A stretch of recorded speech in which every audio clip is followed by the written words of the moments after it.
Eh, bonjour les copains, j'espère que vous êtes en forme, j'espère que vous avez la pêche, j'espère que vous avez la patate.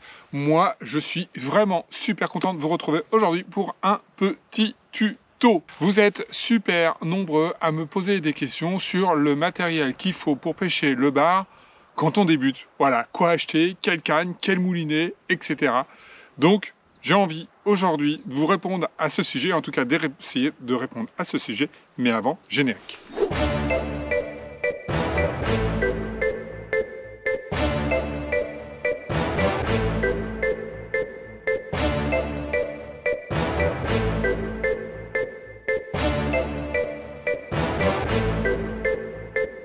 Alors, qu'on soit clair les copains, là on est plutôt sur un tuto pour les débutants, en tout cas ceux qui ont envie de se lancer dans la pêche du bar et qui n'ont pas encore le matériel. Bon, parfois, je me pose quand même la question de savoir si nous ne sommes pas tous un petit peu débutants quand je vois des fois les journées galères que l'on peut avoir. Bref, ça peut valoir le coup que tu regardes la vidéo, même si tu connais bien la pêche et si tu es déjà équipé. Et là, ce que moi je te demande, c'est dans les commentaires, mets-moi si tu utilises un matos différent ou si tu as un avis différent du mien, parce que je n'ai pas la vérité, surtout non plus. Alors, on y va, on se lance. La première question que tu dois te poser quand tu commences la pêche du bar ou quand tu vas commencer et avant d'acheter ta canne, c'est sur quelle profondeur vais-je être? Avec quelle leurre je vais pêcher? Est-ce que ça va être du 10 grammes, du 5 grammes, du 20 grammes, du 50 grammes? Est-ce que je vais être sur 10 mètres, 20 mètres, 50 mètres? Est-ce que je vais être au bord ou est-ce que je vais être en bateau? Parce que ce tuto-là, il vaut bien de la pêche du bord comme la pêche en bateau. Donc la première question à te poser, c'est celle-ci. Pour y répondre, c'est facile. 1, tu te balades au bord de l'eau et tu poses des questions aux pêcheurs qui sont là pour savoir sur quel poids ils sont ou combien il y a d'eau en face. 2, beaucoup plus facile, tu vas sur le tuto, je te remets un lien là-haut, là, sur le tuto du Datashome pour savoir quelle est la profondeur approximative sur ta zone. Alors pourquoi? Vous allez prendre une base, c'est en gros quand je pêche sur 10 mètres, je prends un leurre de 10 grammes, quand je pêche sur 20 grammes, je pêche dans 20 mètres. 1 mètre d'eau, à peu près 1 gramme de tête plombée. Donc ça va être important parce que si vous pêchez du bord sur des zones où il y a 5 à 6 mètres d'eau, vous allez sûrement pêcher sur des leurres qui font de 5 à 15 grammes. Si vous êtes en bateau sur des zones où il y a une vingtaine de mètres d'eau, vous allez sûrement pêcher entre 10 et 30 grammes en fonction du courant, en fonction des coefs. Donc ça va déterminer votre canne. Voilà. Une canne, une des cannes que j'utilise. Je vais vous en montrer plusieurs. Je vous expliquerai ce qu'est cette canne-là, mais je vais surtout vous parler pour l'instant de son grammage. Ça, c'est une 7,28 grammes. C'est-à-dire que elle n'est jamais aussi efficace que quand on lui met en ligne des leurres qui font entre 7 et 28 grammes. Attention, quand on parle d'un leurre, on parle du corps et de la tête plombée. Vous pouvez avoir parfois des leurres qui sont assez lourds, donc c'est l'ensemble. Vous allez être sur cet ensemble-là. Alors, si vous êtes en effet sur des zones pas très profondes, donc là, en gros, je vais pouvoir pêcher entre 5 mètres et une trentaine de mètres d'eau en fonction du coef. Je vous rappelle, donc entre 5 et 30 grammes. Alors là, c'est ma petite chouchoute. C'est ma petite chouchoute. C'est une canne que je me suis montée moi-même. Donc c'est un blanc NFC X-Ray 733. Voilà, c'est du rod building. J'ai monté ça. Vous l'avez vu donc l'année dernière. C'est hyper sensible. C'est vraiment une canne hyper bluffante. C'est juste magique. Mais ça a deux inconvénients. Un, il y a un petit budget. Et c'est vrai que quand on débute, on n'est pas obligé tout de suite d'aller mettre 300-400 euros dans une canne. Et deux, il faut la monter soi-même. Alors moi, je vous propose une autre solution. Tintin, elle est là. Solution, vous l'avez vu dans plusieurs de mes vidéos, je pêche de plus en plus avec cette canne-là. Celle-ci, c'est une Illicium 900 en 2,25 m. Je reviendrai à la taille après en 7,28 m. On est exactement sur les mêmes grammages entre ces deux cannes-là. On n'est pas du tout dans les mêmes budgets, puisque là, vous avez une canne largement en dessous de 100 euros. Donc franchement, si vous débutez, faites-vous plaisir avec ça, c'est top de chez top, c'est sensible, ça lance super bien, ça a de la réserve de puissance. Franchement, c'est assez bluffant en rapport qualité-prix. Donc ça, c'est gérer mon combo sur des zones pas trop profondes. Après, quand je vais descendre un petit peu plus profond, eh bien, je vais avoir le même choix. Je vais avoir ma 807, la NFC. Donc voilà, encore une canne Rod Building que j'ai montée moi-même l'année dernière. Donc vraiment magique. C'est un blanc super polyvalent en 15-50 grammes. Là encore, il faut le monter soi-même. C'est du Rod Building. Et ça a un petit budget, c'est des cannes, voilà, là on est vraiment dans une canne très haut de gamme en termes de road building et on est sur un budget autour de 400 €. Mais c'est juste magique. Après, là encore, si vous débutez et que vous savez que vous allez pêcher dans des zones assez profondes, vous allez avoir 20-30 mètres d'eau, beaucoup de courant, donc il va falloir utiliser des leurres un petit peu plus lourds. Eh bien, vous allez avoir cette canne. Là encore, on est sur une lithium. Là, c'est le lithium 500. Donc, en 2,40 m, c'est une 10-40 grammes. C'est une canne que j'utilise pas mal, notamment pour pêcher au leurre de surface. Elle est assez polyvalente. C'est un peu une canne passe-partout. Alors, celle-ci a l'avantage par rapport à l'autre. L'autre, vous êtes en 7,28. Donc, vous allez avoir plus de sensibilité, mais une belle réserve de puissance, mais sur une tranche de poids beaucoup plus light. Là, on est sur 10-40.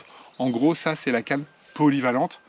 C'est un petit peu celle qu'il vous faut, pour moi, pour débuter sur la pêche du bar, que vous soyez au bord ou vous soyez en bateau. On peut parler des tailles. Là, on a une 2,25 m. Là, on a une 2,40 m. Là, on a une 733, donc en 7 pouces, comme son nom l'indique, le 7. Et là, une 807, donc en pouces. En pied, pardon, donc en 7 pieds, et là en 8 pieds, donc 7 pieds en gros c'est du 2,10 m à peu près, et 8 pieds c'est à peu près du 2,50 m. Alors pour moi, je pêche de plus en plus sur des cannes longues. Ce que j'appelle une canne longue, on va dire c'est 2,40 m, voire 2,50 m. L'avantage de la longueur, il y en a plusieurs. Un, quand vous êtes en bord, vous allez faire de super longs lancers. Plus la canne est longue, plus vous avez un levier dans votre canne, plus vous allez propulser loin votre leurre. Donc ça, c'est vraiment top de pouvoir avoir des cannes assez longues. Donc moi, je vous recommande, que vous soyez en bateau ou que vous soyez au bord, des cannes autour de 2,40 m, 2,50 m. Pour moi, c'est vraiment la bonne longueur. Vous allez pouvoir faire des belles tractions, bien tirées. J'ai déjà fait une vidéo sur le sujet, je vous la remets en lien là, pour vous expliquer pourquoi il est important d'avoir une canne super longue. Donc voilà, si vous voulez une canne polyvalente, si vous voulez une canne qui vous sans trop gros budget, qui soit vraiment efficace, eh bien moi je vous conseille la gamme Ilicium, notamment les Ilicium 900, donc voilà, qui sont vraiment top. Et donc vous les avez en plusieurs longueurs. Essayez d'avoir quelque chose autour de 2,40 m. Voilà, là vous avez 4 cannes, avec 4 moulinets différents. En tout cas, vous avez 2 qui se ressemblent et 2 autres qui sont assez différents. Bon, c'est un petit panel. Alors, moi je vous recommande, si vous êtes sur des pêches assez light, et c'est bien de pêcher light, sur les cannes que je vous ai recommandées avant, la gamme 3000, donc des tailles de moulinets de 3000, comme celui-ci, ou comme celui-là, hop, vous voyez mieux comme ça, voilà, sont pour moi les moulinets top. Après, vous pouvez, si vous commencez à pêcher un petit peu plus lourd, donc c'est ce que j'ai sur ma 807, un Stradic ici en 4000. Stradic CI4+, n'existe pas, mais Vanford vient de le remplacer et a priori les retours sont très bons. Et un autre 4000 Inspira. Alors c'est quoi la différence entre ces moulinets? Et bien déjà le budget. Donc là encore, moi je vous conseille, si vous débutez, de ne pas être sur des budgets trop élevés. Voilà, un petit Okuma comme ça, c'est des budgets autour de 100 €. Franchement, c'est du top. J'ai un peu hésité quand je l'ai pris. Ça fait 3 ans que je l'ai avec moi, sans entretien spécifique. Il est top. Donc là, c'est un taille 3000. Et ici, vous l'avez sur un taille 4000. Franchement, c'est vraiment de bons moulinets. En tout cas, aujourd'hui, voilà, moi, ce que j'utilise. Après, si vous avez envie d'avoir des choses avec des freins un petit peu plus souples, avec un peu plus de réserve, et ben là, j'ai 2 Shimano. J'avoue que, je sais pas pourquoi, mais j'utilise beaucoup les Shimano. Là, c'est un CI4+, ça n'existe plus. C'est le Vanford qui l'a remplacé. Et là, c'est un Sustain en 3000. 2 superbes aussi moulinets. Donc, vous voyez, quand je suis sur la gamme 728, je suis plutôt sur du 3000. Quand je passe sur la gamme 1040, 1550, je suis plutôt sur du moulinet de 4000 avec un petit peu plus de réserve. Je vous dis, Okuma, n'hésitez pas, pour moi ça a été une belle découverte. D'ailleurs, vous pouvez les trouver sur le site actionpêche.com et avec le code TINEA, vous avez 10% sur toute la boutique. Donc c'est le casse, parce que là, vous allez faire passer le moulinet en dessous de 100 €, ce qui est quand même plutôt pas mal. Voilà pour les cannes, de façon un petit peu rapide. Mais voilà, vous avez votre canne en main. Allez, je vous recommande la 1040 avec un moulinet 3000, 3005 ou 4000 en fonction de la zone de pêche où vous allez. Là, vous serez au top. Maintenant, on va peut-être mettre un petit peu de tresse sur le moulinet. Alors, des tresses, il y en a plein. Il suffit d'aller dans votre magasin de pêche préféré et vous allez en voir plein. Ça, c'est du Caperlan. Ça, c'est du Siglon, top. Ça, c'est de la Gessol. Voilà, il y en a plein, il y a plein d'autres marques. J'avoue que je zappe un peu de l'une à l'autre. Une de mes belles découvertes, c'est la gamme Caperlan, qui est vraiment bien, qui offre des belles tresses. Là, c'est de la tresse colorée, c'est plutôt pour les pêches au lieu, mais c'est vraiment top. Siglon aussi, une belle découverte. Gessol, un incontournable. Très franchement, là, vous avez quasiment du simple au double en termes de prix. Donc là encore, il faut adapter. Voilà. Surpayez pas les choses, commencez light et vous évoluerez au fur et à mesure du temps. Bon, si vous voulez une taille standard, parce que je vous avais fait un tuto, je vous le remets ici, sur les 4 brins ou les 8 brins, voire même les 12 brins maintenant. Bon, si vous voulez faire du standard, 8 brins, top. Voilà, vous prenez une petite tresse comme celle-ci en 8 brins, vous êtes juste parfait. Vous verrez après s'il faut descendre en 4 ou s'il faut descendre en 12, quelle que soit la marque. Ça, c'est du Caperlan. Voilà, c'est des très bonnes tresses, toutes en 8 brins. Donc là, on est pour faire simple, on fait du 8 brins. Quelle taille? C'est la question qui revient le plus. Qu'est-ce qu'il faut que je mette, Fabien, comme tresse sur mon moulinet? Eh bien, vous allez vous rapprocher de l'indice PE. Voilà, l'indice PE, vous le voyez ici, au-dessus de mon doigt, PE1. Alors pourquoi PE? J'ai déjà expliqué un petit peu tout ça. C'est beaucoup plus précis que 10 centièmes, 12 centièmes. Vous avez des fois des vraies grosses différences de puissance en fonction des centièmes et de la taille de la tresse. En PE, vous avez des choses qui sont beaucoup plus comparables. Alors, pour le bar, PE1 ou PE 1,2. Jus descendu en 0,8, pour moi c'est un peu casse-gueule, on casse beaucoup, donc moi je trouve qu'un PE1 c'est pas mal. Si vous avez une bonne canne bien sensible avec de la réserve, 1. Si vous êtes sur des gammes de cannes peut-être un petit peu moins nerveuses et qui encaissent moins les chocs, PE 1,2, ça sera très bien. Voilà, c'est je pense ce qu'il vous faudra utiliser pour le bar. Qu'est-ce qu'on met derrière? Du fluoro, et là encore il y en a plein. Alors entre la tresse et le fluoro, on me pose souvent la question, qu'est-ce que je fais comme nœud? Pour moi il n'y en a qu'un. Il est galère, il faut l'apprendre, il est compliqué, et ouais ok, mais il n'y en a qu'un qui est valable, c'est le nœud FG. Je vous mets le lien encore là en haut.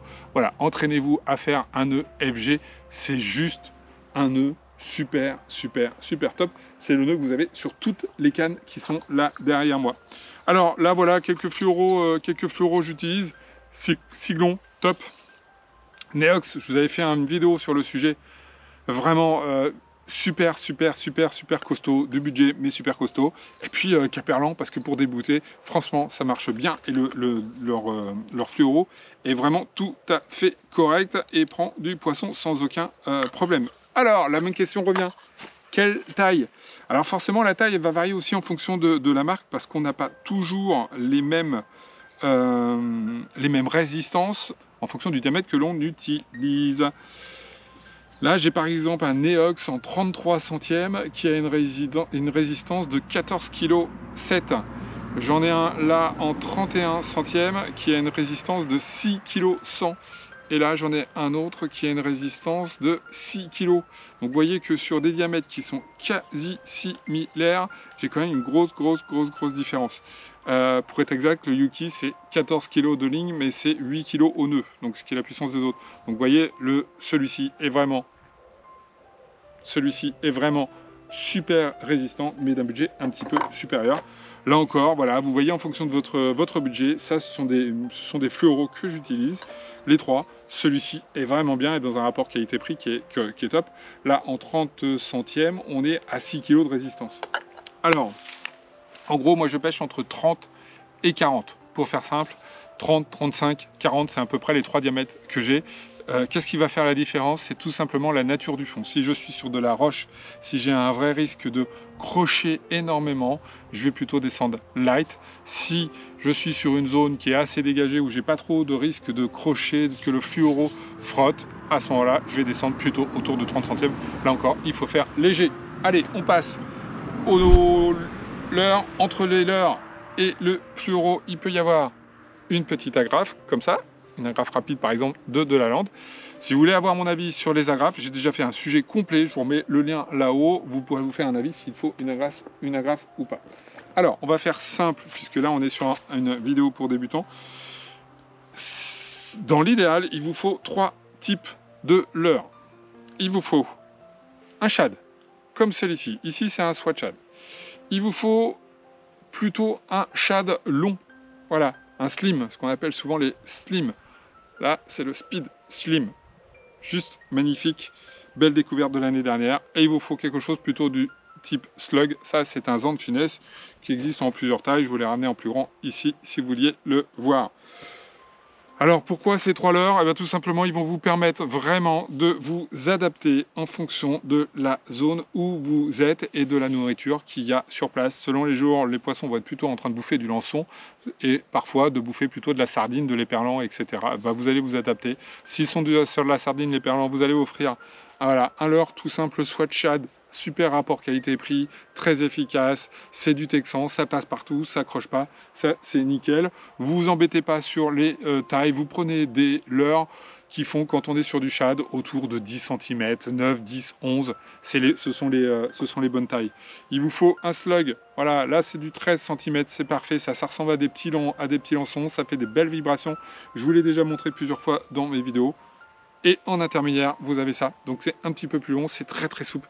Ça fait des belles vibrations. Voilà, vous avez ces 3 leurres là dans votre boîte. Vous êtes bien, il n'y a pas besoin d'en avoir 20. Il n'y a pas besoin d'avoir 50 couleurs. Si vous n'avez pas des gros budgets, vous prenez une couleur naturelle. Voilà, sur ces 3 leurres. Et si vous avez un budget très très serré et que vous pouvez avoir qu'un seul leurre, et bien vous prenez un bon swat shad comme celui-ci, dans cette taille-là, des couleurs assez naturelles, même si celle-ci est très flashy, je l'adore vraiment, elle est en transparence, là vous voyez peut-être avec le soleil, franchement c'est juste top de chez top. Voilà, vous êtes équipé, si vous avez encore un peu de sous, hop, vous achetez un petit bacan pour ranger tout le matos, ou un petit sac à dos, ça suffit bien avec 2-3 boîtes, et hop, c'est parti pour la bordure, ou c'est parti pour pêcher en bateau. Voilà les copains, alors je sais que tout ça, ça va amener des discussions parce que tout le monde n'utilise pas la même chose. C'était mon avis sur le matos pour démarrer. Moi ce que je vous demande c'est vous me laissez le petit pouce bleu si vous avez aimé, vous me laissez le petit pouce bleu dans l'autre sens si vous n'avez pas aimé, mais surtout vous mettez dans vos commentaires pourquoi vous avez aimé et pourquoi vous n'avez pas aimé et si vous utilisez un matériel différent de celui-ci. Merci les copains pour le partage, bonjour, ciao et à très bientôt pour une autre vidéo.